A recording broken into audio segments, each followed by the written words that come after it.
Salamat Patang. Shahu How. When PM Lee announced the circuit breaker, I made a resolution to get back in shape so that I could run the Standard Chartered Marathon happening in December.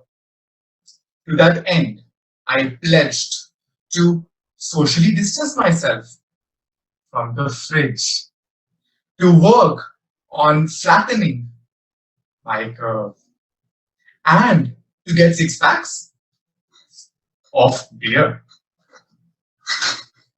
Instead, what I actually ended up doing was this. I traveled extensively within my own house. I had expensive client dinners over Zoom while I'm in my underwear. Well, I literally wasted away the circuit breaker period, you see. To the extent that when my relatives asked me, Rahul, why did you not try and have babies during the pandemic?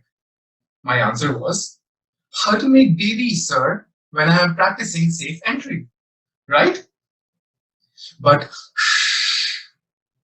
what I did not tell them was that during the circuit breaker, I was actually trying to find the middle path. Not spiritually, but with my wife.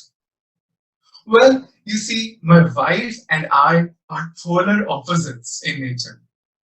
While she's as cold as North Pole, I am as warm as the equator. The only thing that the both of us have in common is our blood group. And not surprising, right? Because she's been sucking on my blood for years now. It had to be same. I are like two oxymorons living under the same roof.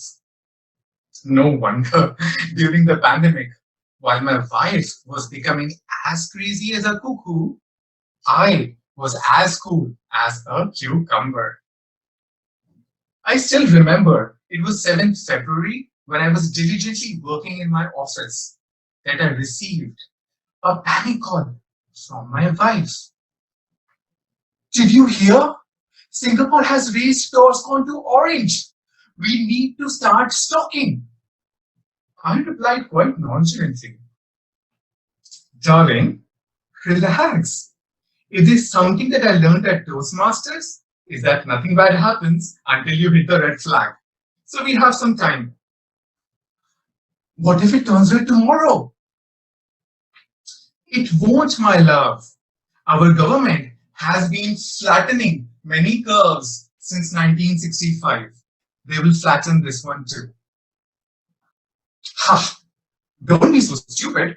Meet me at CMA Fair Price at 7. No, darling. We have a house viewing at Modena at 7 today, no? Oh, then I suggest that you rather go for a viewing at Changi General Hospital. Now cancel Modena and meet me at Fair Price.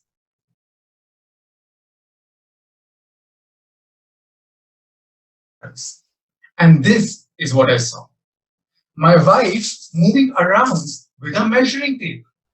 So I asked her, are you crazy? Why do you have a measuring tape around here? Government said, maintain 1 meter distance. Now you get away. Next, I see her stocking useless items. So I asked, darling, we use toilet jet spray at home, right? Then why do we need so many toilet papers? 2-ply or 3-ply? Why don't you rather give me a reply?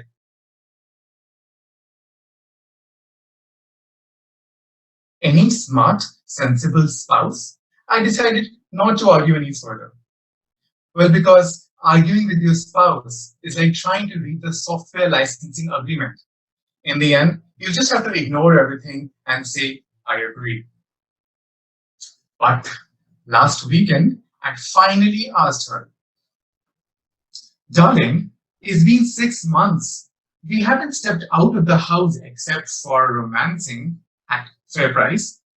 Let's go somewhere new, no? It's your birthday next weekend. No, we'll go nowhere. So I immediately booked 2 tickets of cruise to nowhere. She got so furious, thinking I was mocking her. To get hold of the situation, I quickly clarified. Darling, I know that this pandemic has taken a toll on our mental health, but we survived it by supporting each other through the thick and the thin. Now, your birthday is a great opportunity for us to finally let our hair down and relax. And I quickly followed this up with the cute end. Now, during the circuit breaker, I may not have finished zillions of courses on Coursera, or turned into an overnight master chef, or gained 6 packs as I had originally envisaged. But I ended up understanding the secret to a perfect relationship. What I considered to be polar opposites was actually complementarity of our traits. If one of us is paranoid, the other one should be calm. If one is always speaking, the other should listen. And if one is always on the run, then the other should sign them up for Standard Chartered Marathon. Why not, right? So, friends, in a nutshell, my message to you is that try to find someone who compliments you. Because two of a kind may only win in poker, not in real life. Thank you. Sheshe. Terima kasih. And if you're still wondering about my multilinguistic abilities, just order the language changing portion straight from the Prime Minister's office. Back to the contest master.